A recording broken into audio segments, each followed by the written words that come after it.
This is the Horse Radio Network. This is episode 484 of the Dressage Radio Show on the Horse Radio Network, brought to you by Kentucky Performance Products and Total Saddle Fit.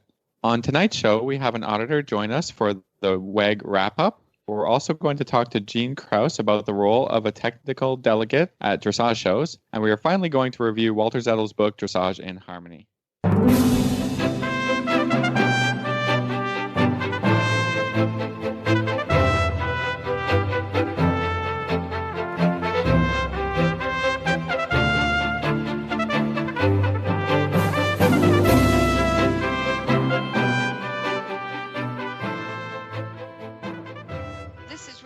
Stanfield from Georgetown, Kentucky. And this is Philip Parks from Rockwood, Ontario, and you're listening to the Dressage Radio Show. Hi, Phil. Yeah, we're back at home. I know. We had a great time. We're recovering from the World Equestrian Games and getting back into our routines. It's true. We had a nice vacation. It turned out lots of fun. There was a lot of drama getting you down here, but you ended up flying to Lexington, and we just drove to Tryon. But we had a great time. It was so much fun to all hang out as a group. We don't get to do I know that I didn't often. have to experience my first hurricane. I hope I never do. Yeah. So Yeah. That was a little bit of a logistical nightmare, but we put it together. We were able to go to the show, and yeah, as you said, we had a wonderful time.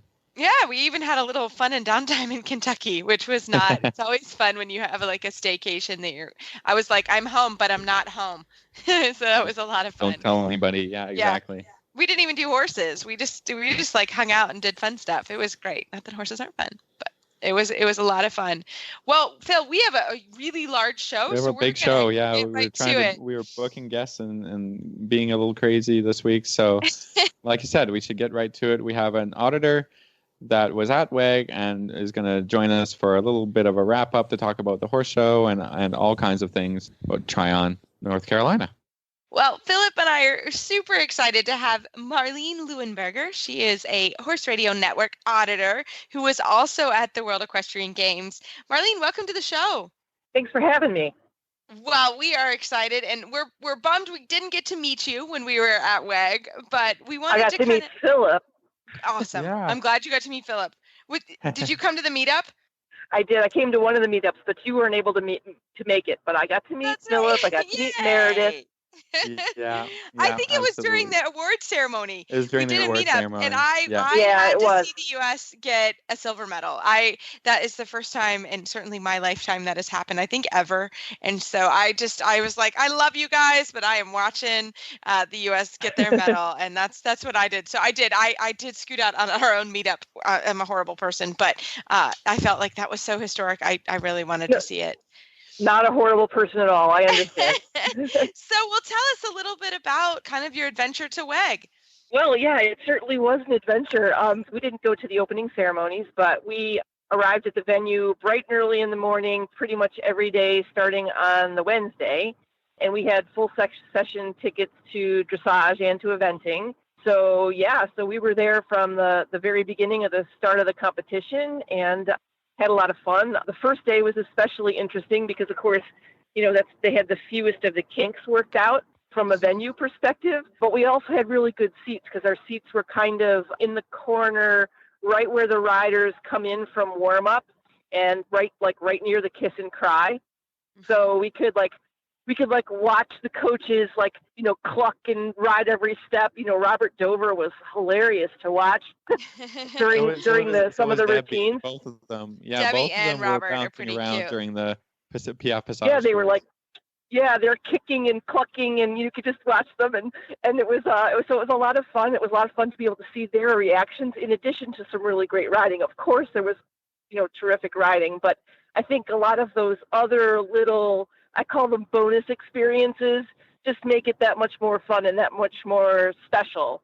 Yeah. So we had really good seats from that perspective. And the first day, it was a little slow getting started. We were there, as I said, pretty early because I wasn't sure what the traffic was going to be like. So we just took it really conservative approach to get there on the early side. And we ended up being there well before the competition started. So we went to the end of the row. We're kind of peering into the warm up, and all of a sudden, oh my gosh, there's all these crazy Arabians just running past the warm up arena in the background.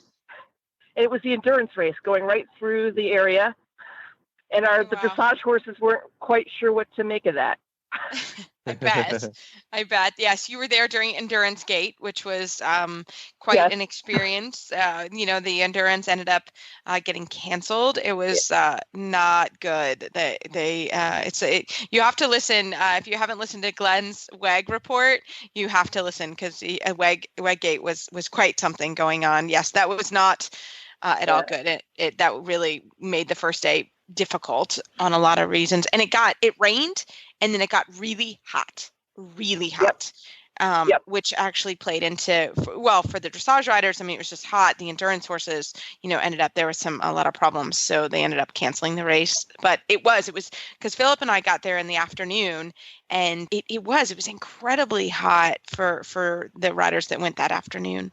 Just the humidity was just so it was like you were breathing underwater. Yeah, it was really incredible. It was so hot. So tell us from the Grand Prix, like, what were some of your takeaways from the Grand Prix? What did you think of the riders? I was so impressed, and I have to say, I'm a little bit of a newcomer to the appreciation of the sport of dressage. I've always appreciated it as as good training for any discipline. But now, since my daughter's been riding it more competitively, and she was there with me, so she was kind of giving me the kind of the rundown. I was watching the scores and be like, okay, why was that score not better? And she would explain it to me, and that was pretty awesome. And for me, I think it was just impressive to see how practically every ride could be better than the next ride. I mean, by the time you got to those last few riders, I mean, you just wanted to cry. It was so great. Yeah, because that's right. Because in the Grand Prix and the team day, the way the teams typically organize is their weaker riders go early, or will go the first day, and the second day is. But then you had some individual riders mixed in there, so you'd have a rider from a smaller country, and then Isabel Vert. But it was very true though. The competition got better and better as the days continued. So, what did you think about the U.S. winning a medal? Oh, I thought it was fantastic. And I was pretty confident all along that we could do it. I think we had, the right team, and I think we had the right build up to this competition. And I think when you consider how, like, Laura Graves and Isabel Barrett have been kind of trading titles back and forth, it was just set up for a really nice showdown. And I did get to see the World Cup in Omaha a couple years ago. And I thought that all of the Grand Prix riding from the riders that were similar were better at WEG than they were at World Cup. Yeah, I think that's a little bit typical. The World Cup circuit's indoors, and most of the training and the big competitions for the horses and riders are in outdoor venues. We think about places that like Aachen or the American Championships. And so that might normally be the case, especially for the hotter horses, like Dressage, where there's a lot more distractions in a small indoor arena than there are in these big. You always sit a little further back in the big venues. There's the horses and riders. I think a competition like WEG is above a World Cup. World Cup is normally for personal.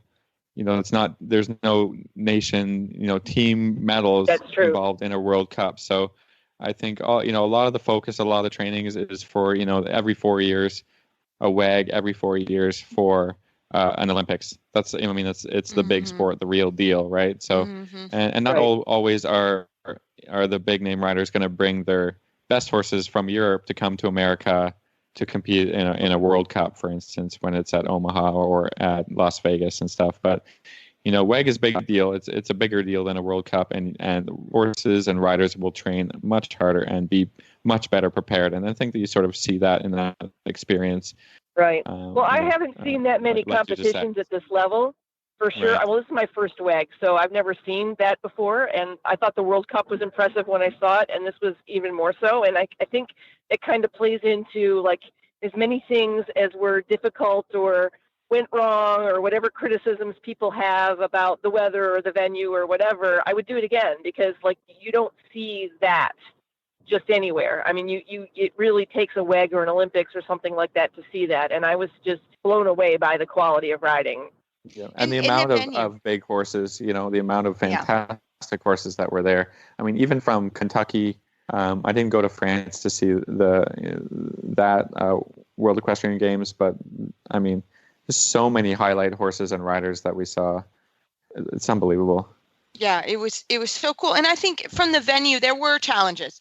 I think you can't talk about WEG and not talk about that there were some challenges that, they really did try to make it as good as they could, but, the venue wasn't finished. And there was, as a spectator, there were some challenges, but the where the horses were and the stadium, and once they got the scoring, they just had some the guy that was dragging the arena hit the cable, so there was some scoring issues. But once they got that up and going again, really the dressage was quite nice, and the stadium was great, and the competition was better and better. If you wanted to see, how, I think from highlights from the Grand Prix, I just remember turning to Philip after Carl Hester's ride and saying, that technically was how you ride a Grand Prix. Like, okay. Yeah. And then, Laura Graves came out, and then you're like, oh my gosh, that horse looks phenomenal. And then Isabelle Vert came out. And if you've ever wanted to see a 10 at Piaffe Passage in person, I've seen it. It was really cool. So there was just some big highlights like that just, and Casey Perry Glass on Dublé was just seeing that horse and how she's gotten that horse sort of from Wellington, where she didn't compete a lot and she had a clear strategy on how she was going to get to the WEG this year, and she did, and it was awesome. So there was so many cool moments, I think, that you got, even from there being issues with the venue and I think it just overwhelmed the the negative aspects of, okay, not everything is going to go perfect. Even if they had 4 years to, I mean, it's just hard when it comes down to the day and the time. There's, can be some problems, but you have to think, were the highlights worth it? Absolutely. Yeah, I think so too. I mean, Philip had challenges. You had to change his flight and all kinds of things with the hurricane, but it was worth it. And we were, of course, disappointed that the freestyle was canceled, but the amount of water that came in there, it wasn't going to be safe for people to be at the venue, and it wasn't going to be safe for the horses, getting them from the stables to the venue. And there was a lot of logistical challenges, but I think overall, it was great. And, there were, on Friday for the Grand Prix Special, there were 4 riders, Philip, right, in the 80%? Or 5. I mean, yeah, fantastic, and they deserve. Yeah. I mean, it wasn't inflated marks. I mean, I've seen these horses, and they were at their peak. Yeah, absolutely. They were at their peak to compete at this games, and and to see that in person. I mean, you can watch it on video, and a lot of people did. FEI TV, that's fantastic, that's great, but it's you see it in person. I mean, I think to see it in person is just another level, and just really a wonderful experience. So it is, and you get to see too what is some of the movements as you're watching some of the live scoring come across. You could go, oh, so that's what a 10 Tempe change looks like. Yes, that's right. We said the same thing. We would sit, and we sat right in front of the scoring, and you're like, okay, wow. Or you saw how the riders really made mistakes in the rain back. Because where we happened to be sitting during the Grand Prix, we had a great view of the rainback, and we were like, "Oh my gosh, there's so many people that are riding terrible rainbacks." I think from just a technical. Yeah, I mean, from highlights, and from highlights, and from, as a coach, you sort of like look at some things and look how it's written, and you think, okay, that could be improved, right? I mean. You see some 5s pop up on the score, and you're like, yeah, well, it was crooked, or it was this, or it was that. I mean, you see both things, and you try and put it all together in your mind, and you try and move forward and take a little bit of some of the things home as a rider and as a coach, and I think that's handy as well. So yeah, absolutely. And as a mom, watching for your daughter is also fantastic. So Marlene, how were where did you stay? That was like where we asked where did you stay? What did you do? We stayed in Asheville, which ended up being like a 45-minute drive for us, and it worked out fine. We didn't really have any problems getting to or from the venue. Yeah, it was nice. And On the WEG show, there was some recommendations given on where to eat. We took 2 of those recommendations, and they were both excellent. So, Yay! Yeah, I can We definitely. got something right. Definitely, Yay! Yay, Glenn! Yeah. So definitely, I can recommend good places to eat and drink and see art in Asheville. We didn't actually go looking for any art, but it's just everywhere. Like you can just see it. Like there's little galleries, or it's just everywhere. Yeah, Asheville's a cool. It is a town. town. I love Asheville. Yeah, That's it's a neat great town. Yeah. Yeah, it was the first time we'd ever stayed there. Yeah. I was going to say all the locals were very accommodating and really interested in what was happening near all the small towns. We were in Forest City, I think, and having dinner and just a lot of conversation. Why are you all here? And welcome. And I mean, that's always nice to get a warm reception. We actually made it to Tryon and ate at Huckleberry's. We got out one night of the 17 we were there. We actually got to go. We did the show early and just said, "To heck with it, we're going out." And we ate this place called Huckleberry's in Tryon. Tryon's a cute little town. It's really cute. And then this place was a great place to eat. And it was funny because we mentioned who we were. And I think that they had known that we had recommended them. So they even commented on our Facebook page when we left. And for some reason, we got unbelievable service.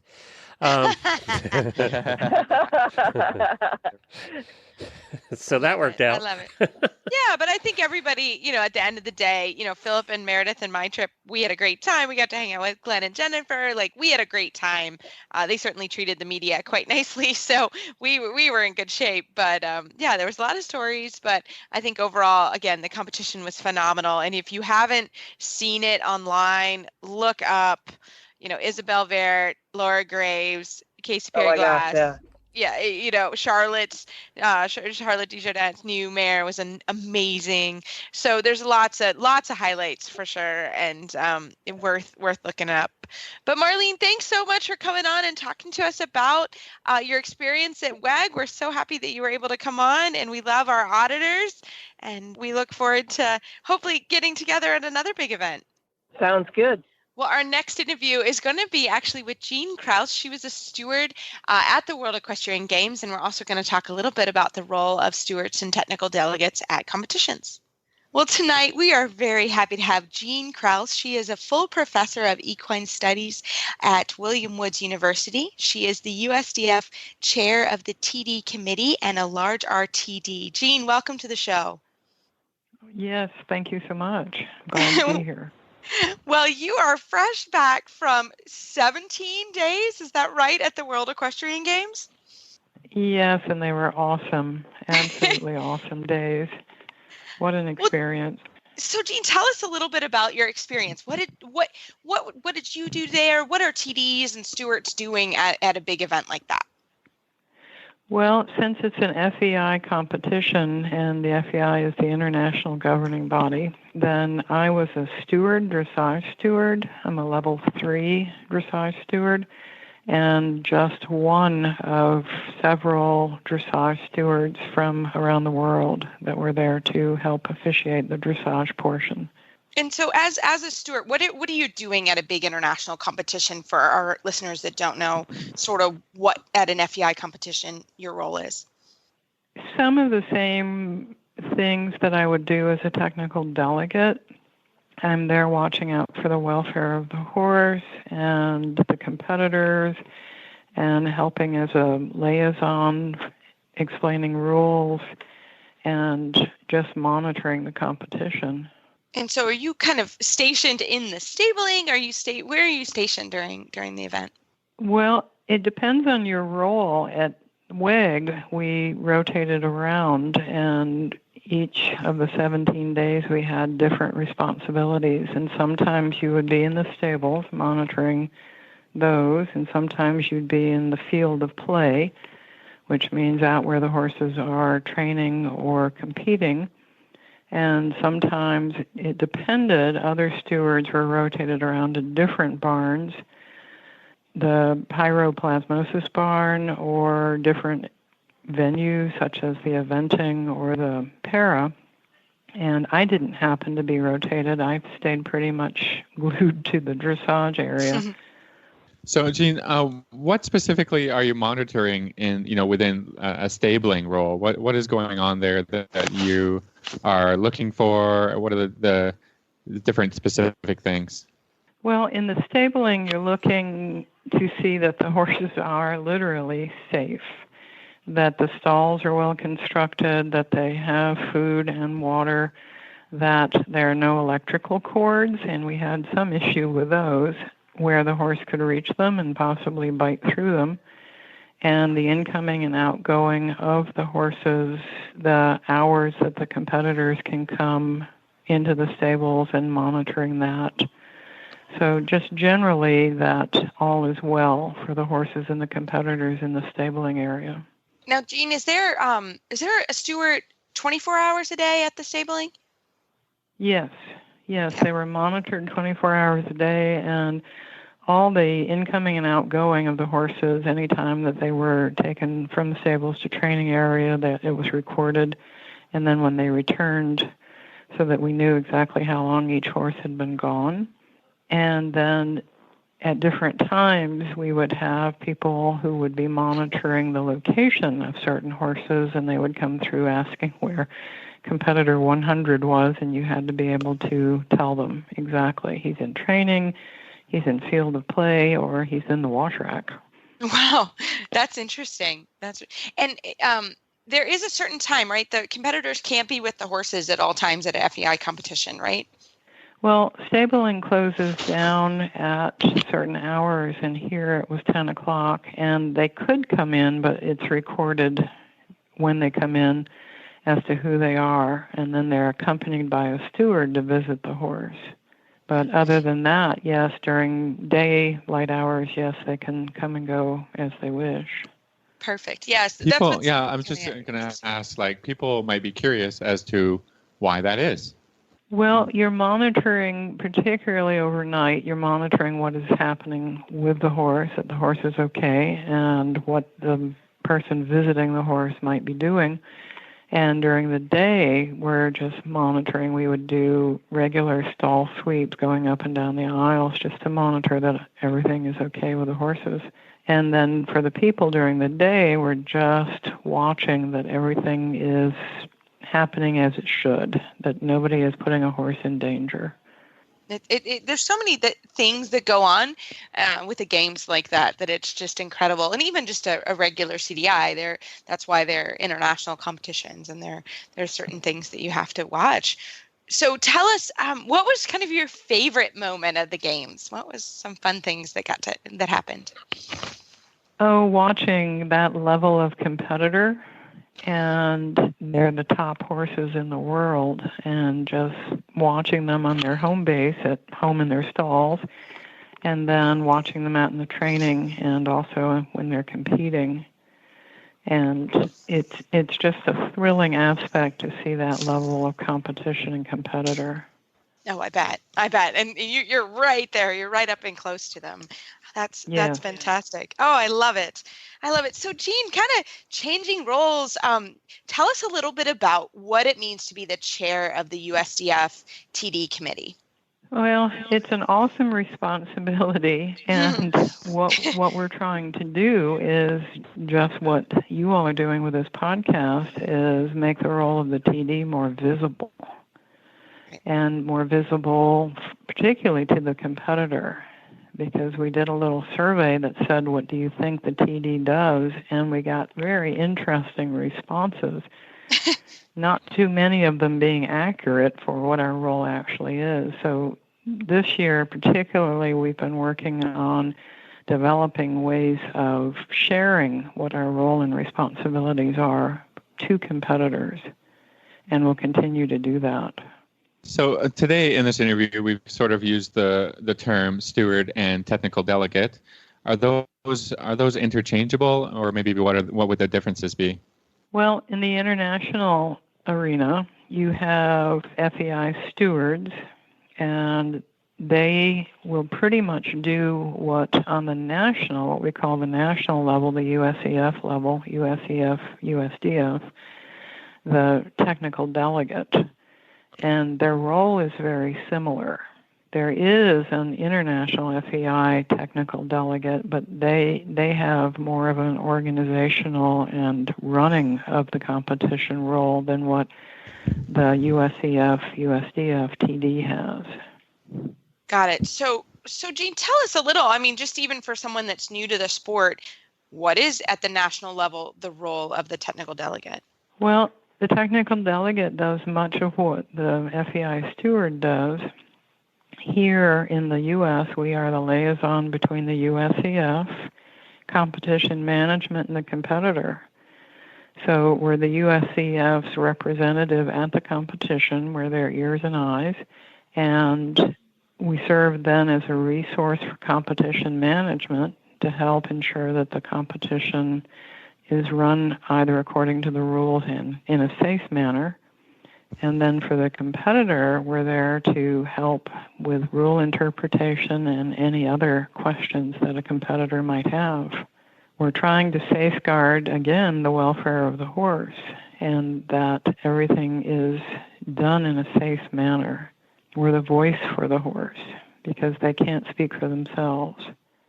And also, I think TDs. I think people are really nervous to talk to the TD, but that's really not the role, right? I mean, you're really there also to be an advocate for the rider or help the rider through different situations, right? We are, absolutely. And so many times people see us coming and they go, "Oh, it's the police," and that is unfortunately a term that's been given to us, and in that role, yes, we're wanting to make sure the rules are followed, but we're also wanting to, as you say, help the competitor to do it correctly. And if they are going to break a rule, to try to get in there before and say, "Ooh, that's just not going to work." So we want to be a resource for competitors and help them do the job that they want to do at the competition. That makes total sense. So tell us, I mean, like judges, we've gone through the judges track. What's the track if you wanted to become a TD in the United States? How does that work? Well, there are requirements. They can be accessed from USEF and from the website. And obviously you need experience as hopefully a competitor and hopefully as competition management, so that you understand the role that you will then play at a competition because you have seen all sides of that competition. You have requirements that you have to fulfill, and then apprenticing at competitions with the technical delegate. And then as you are accumulating that experience, you're working your way towards the card, what we call becoming accredited or getting the TD card. Excellent. And you can find that information on the USEF website? Yes. Awesome.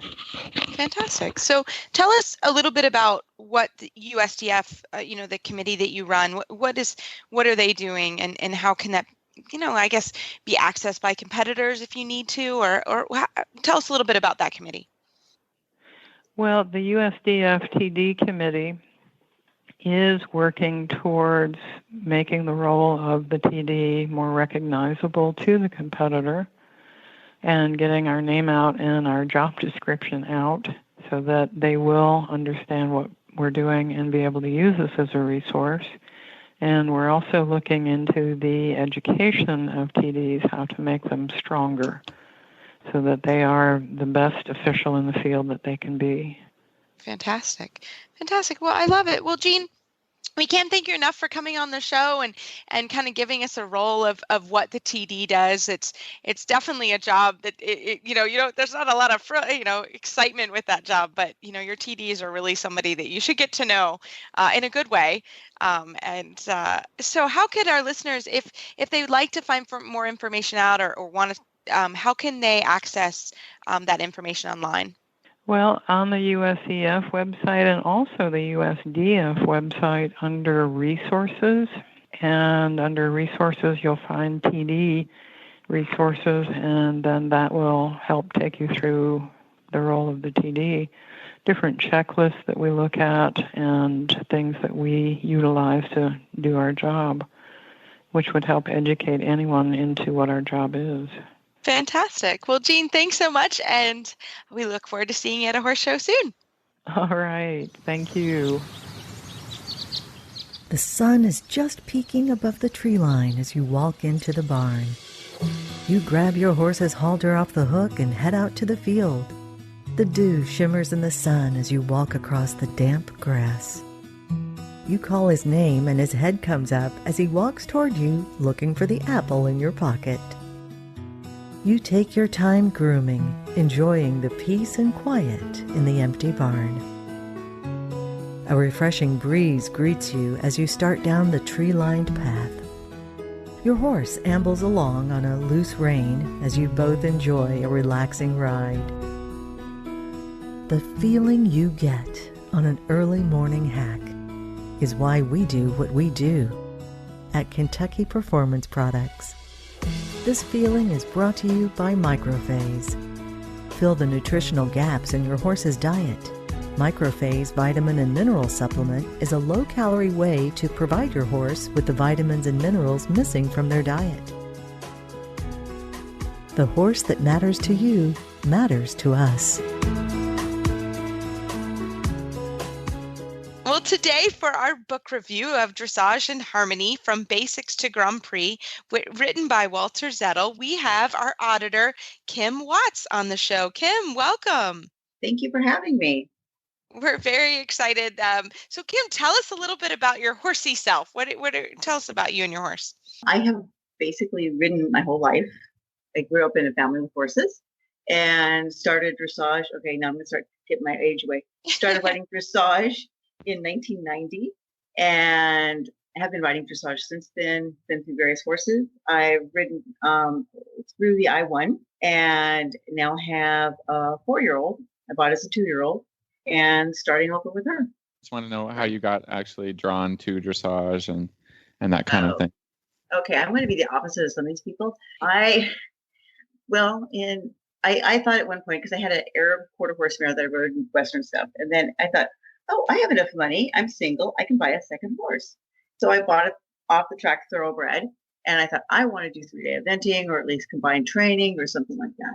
And he was a really good horse and he was great, but I really fell in love with the dressage. I decided I was too old to start to learn to have a good jumping seat. So I loved the dressage and just kind of stuck with it and got him to second level and then sold him as a hunter and then just kept going. That's fantastic. Well, tell us, so you've been through the scale, which is great to have an auditor that's ridden to intermediate 1 level, which is a higher level, and now starting over. And I think it gives you a really good perspective on why things are important. Once you sort of have ridden at the upper levels, you're like, oh yeah, that really is important. So tell us, what did you kind of think about the book and how was it helpful for you? Well, I thought the book was great in a lot of ways. People who are just starting dressage could get so much out of it because basically he tells you how to do everything there is to do. The problem is until you have like experience, it's really hard to know why it's important, like you said, or what is the important parts of it, especially. But I know coming back to a young horse, yeah, it's like a lot of checks. Like, oh no, I have to do this. I'm sure you guys as professionals ride enough different horses. But my last horse, taking her up to the FEI, I kind of equate it to dancing with somebody all the time, the same husband.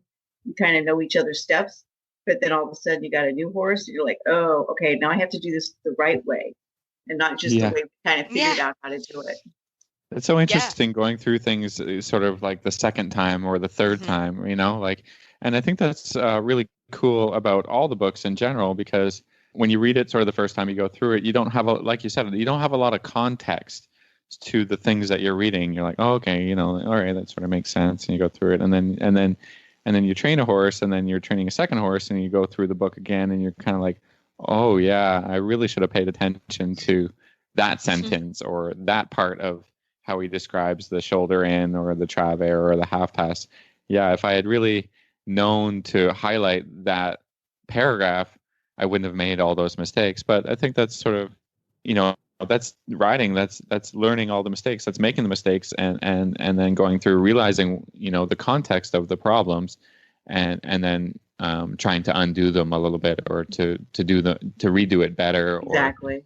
Or, and so I mean, this is, for me, this is quite manual of instruction of, like you said, everything is, I mean, it includes how to mount your horse, the correct German way, as they say. There's so much structure in the German teachings that, when I first came to learning dressage, I had a coach, right? And then, as you move your way up through the levels of how much more instruction you need, or different coaching, or, you get trainers that come in, and then you sort of realize that when you get an old master like Walter Zettel was, there is not just you do things correctly all the time, every day. And I think that really comes across in this book, when you see how much instruction is involved here. There's only one way to do things, and that really came across for me. And exactly. And it's so detailed. I thought one of the things you kind of forget about is like, when he talks about the push versus the carry, though, and kind of like figure if the horse is going, he's doing it right. Well, no, it might just be pushing instead of actually stepping under and taking the weight. And like, okay, yeah, I have to think about that. I think my horse is forward, but is she really using the hind end, or is she just kind of pulling herself along? So, I mean, just so many things to start thinking about again, Yeah, no, it's true. I read this book the first time, and that's why, it was one of the reasons I chose it for this book for this month, or, with Philip, is, I read this book when it first came out in 1998. So I was 18 when it came out, and kind of just starting kind of a professional career at that time. And I remember reading this and being like, oh my gosh, I have so much to learn. You know what I mean? Like reading this book and being like, wow, just it kind of was mind blowing at the time. Like there was so much theory and there were so many things in this book where I was like, wow. So it really sort of made me ask more questions, if that makes sense, or pay attention a little bit more to my trainer. It's a bit humbling, when you have a text of this magnitude, to think, like, how am I ever going to figure any of it out? And easily, getting overwhelmed, like you're saying, Reese. Yeah. Oh, yes. But go ahead. I'm sorry. No. I was just going to say, like, one of the things I liked about it at that time was, hey, it made me step it up in the theory department, which was good. I mean, it obviously at that point it was sort of life-changing in a lot of ways, but then I went on to do this structure certification and et cetera. But this book was kind of the beginning of that for me, of really understanding, oh wait, okay, there's a lot of theory in dressage, and that is part of dressage. Is there's some level of, and why we're doing the book club is there is some reading and some base knowledge of theory that you need as you ride the sport, so that when you have an instructor and they say something, you can be like, oh, okay, they're saying that because, for example, contact is part of the scale of training. And I think it helps you get a little bit more out of the lessons that you're taking.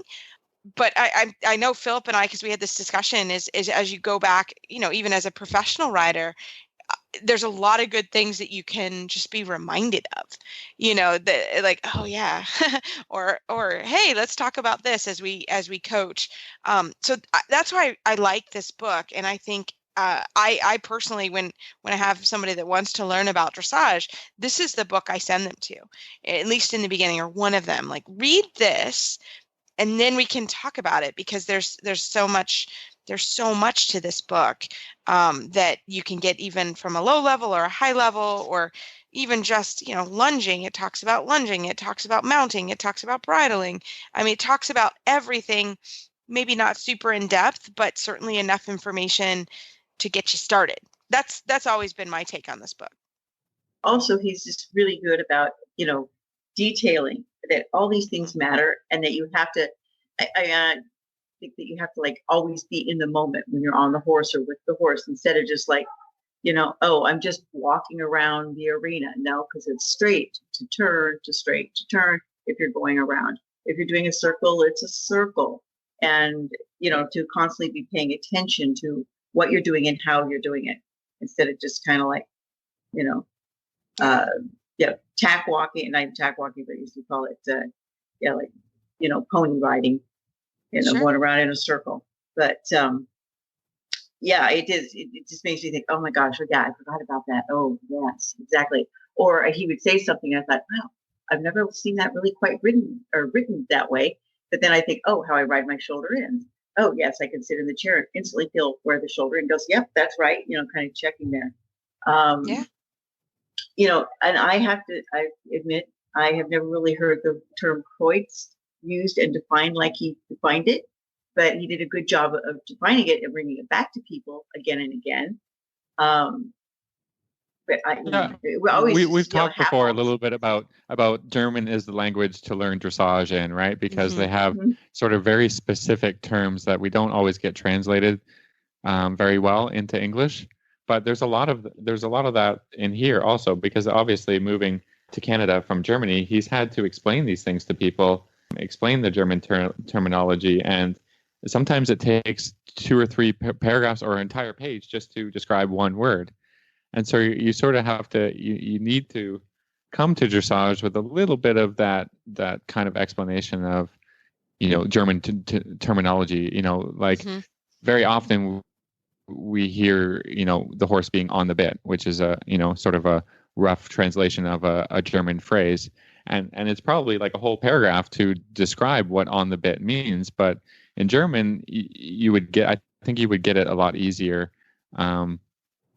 than in English, because it doesn't mean literally on the, that kind of thing. Right. So there's a lot of that in this book. And I think if you found a horse and you were in the middle of the desert and you only had this book, I think you could do a pretty good job of training a horse. Oh, yeah. But you'd have to read it every day. Every day. You every would section. Try to include. You try to do a leg yield, and then you would come back, read the book. Oh, you would be like, oh, I made like 10 mistakes in what I was trying to train. Go back to the book. Go back to the horse again the next day. You're like, okay, and then all of a sudden, so it doesn't do quite the job of having an instructor there to tell you exactly at the right moment that But by going back to the book, going back to the horse, back to the book, back to the horse, I think you could do a pretty good job of training. Oh, I definitely think so. And I liked it because I have a friend who will say, well, I don't understand what you mean by when you said you're doing this or when they said to do that. I'm like, okay, Christmas present for you, because go look up the term and you can sit and, mull it over, and I don't have to keep trying to explain it my amateur way of, translating somebody else's teachings, Yeah, so I absolutely agree. That's why, when we have a new girl that started and she's really excited. She's a hunter jumper and she's really excited about dressage. And I was like, you can't take the book tonight because I need it, but go take this home and take some time and read it and know what we're kind of trying to do every day. And so I think that that's been a good thing. So I love it. Well, Kim, thank you so much for coming on the show and going through the book with us. That was a lot of fun, and I'm glad you enjoyed it, and I'm glad you're giving it as some Christmas presents. That's fun, and we appreciate it. And then we have a great book coming from Christoph Hess next month that I think you'll also enjoy. We hope. So keep it up. All right. Thank you so much. I really enjoyed it.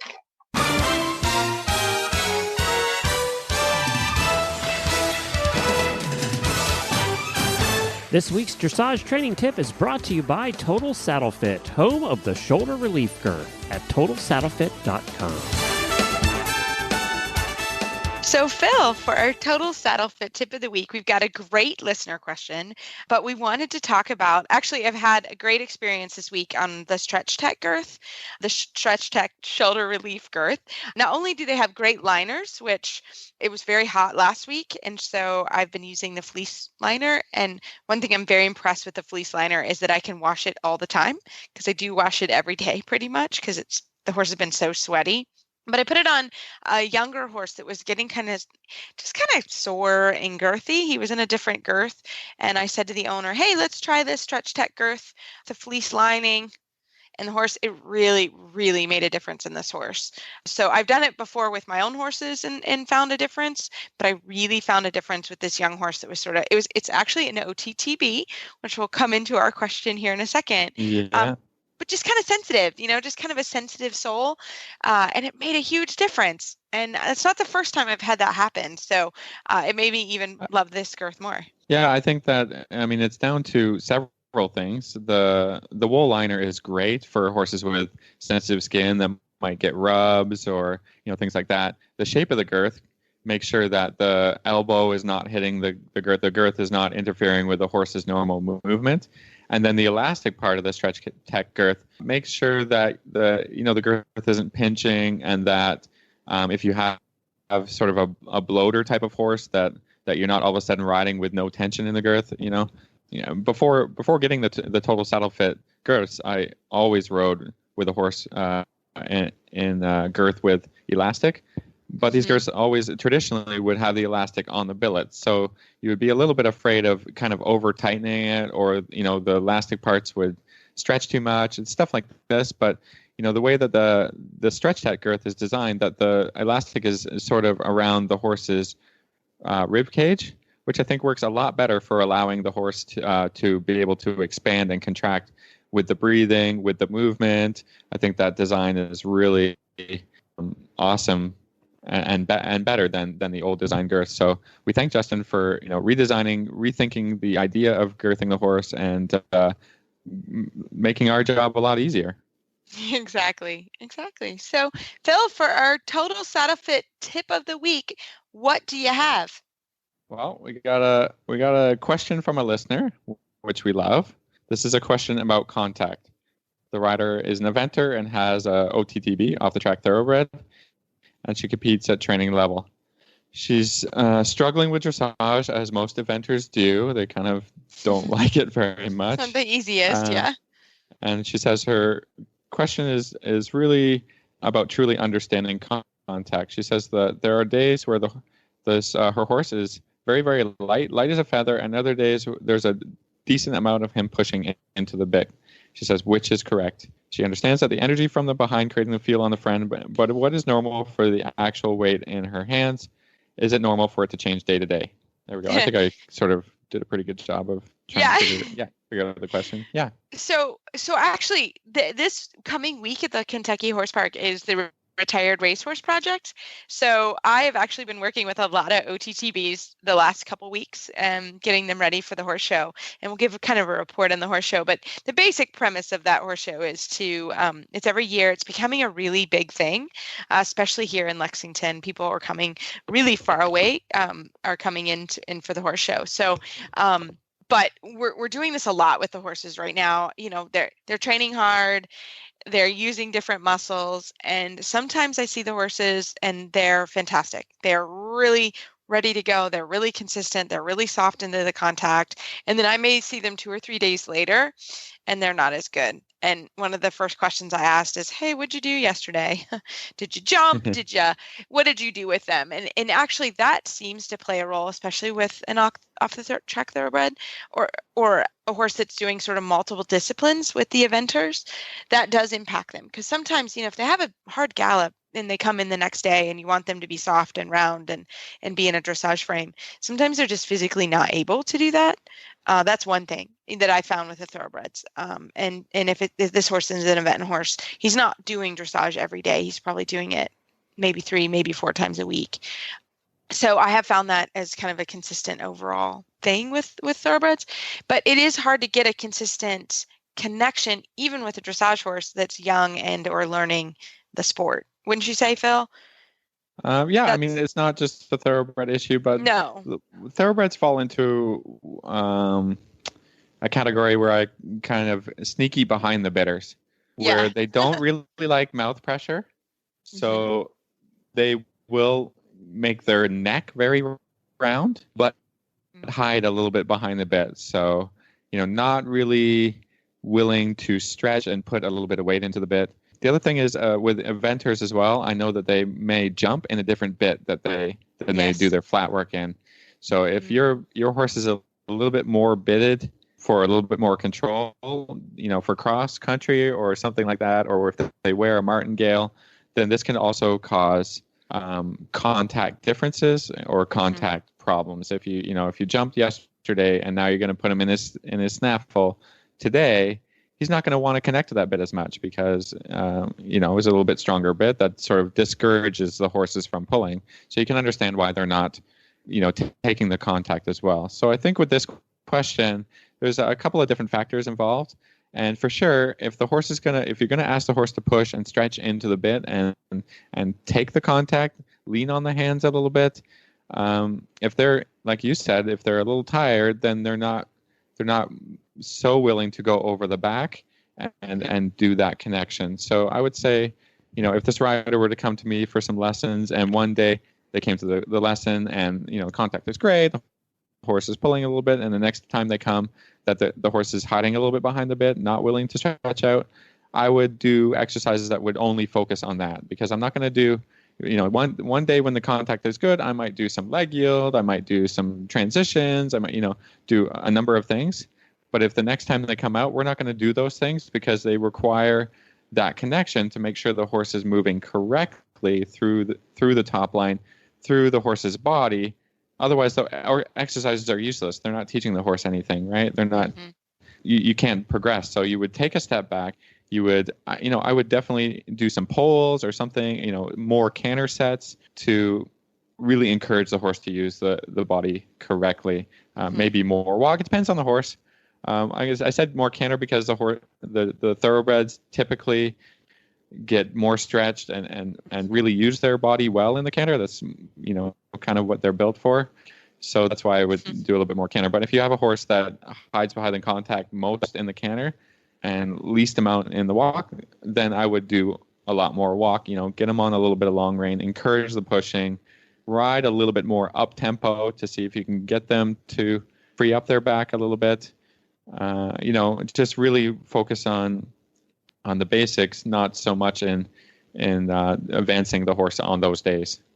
Yeah. Little cavalettes, things that will make the horse naturally round. Again, you have to get a little bit creative. You have to know your horse well to know what exercises are going to do that for you. Sometimes even just a little bit of lunging. I know that people use different lunging apparatuses to get the horse to connect from the hind leg up to the front end. So lunging works as long as you're not restricting the front the front of the horse too much, that they're allowed to freely move into the bit.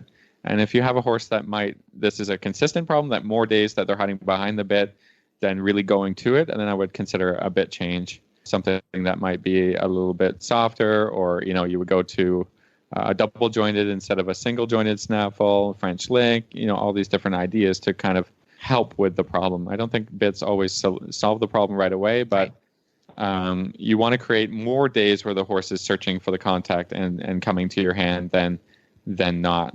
And I think you're going in the right direction in that kind of philosophy. Yeah. Yeah, no, I think that those are all really good points. Yeah. I think those are all really circles, bending. Yeah. Yep. Inside leg to outside rein. Yeah, until the horse takes the bit a little bit. Yep. I like it. But, I think it is interesting. I really like the way you were saying that they probably are in a different bit as well. I noticed that a lot, that you can't just change bits and expect the contact to be consistent. Right, because dressage horses will stay sort of in the same apparatus all the time, and event horses, they may have 3 different sets of tack depending on sort of what they need. So I thought that was a really good point too. And we don't not really sure exactly from the question, but that's a really good point with the event horses as well. So we hope we answered the question. And if you have further questions about this, maybe more specifics, or let us know. Let us know for sure. Yeah, we love listener really questions. Yeah, but we love hearing from our listeners and trying to help with the dressage related issues. That's what we're here for. So thanks for writing in, and we look forward to getting some more questions. Well, everybody, we enjoyed the emails and Facebook shout outs, and we enjoyed all the listeners that we got to meet at WEG. So keep it up and keep it coming. We're going into fall, guys. I can't believe it. So if you have any questions or comments for us as we're going into fall or things you want us to work on, we're happy to do that. So as always, you can find our show notes and links to today's guest on the website, dressageradio.com. Like us on Facebook, just search Dressage Radio Show. Follow us on Twitter at Horse Radio. My website is maplecrestfarmky.com, and my email is reese@horseradionetwork.com.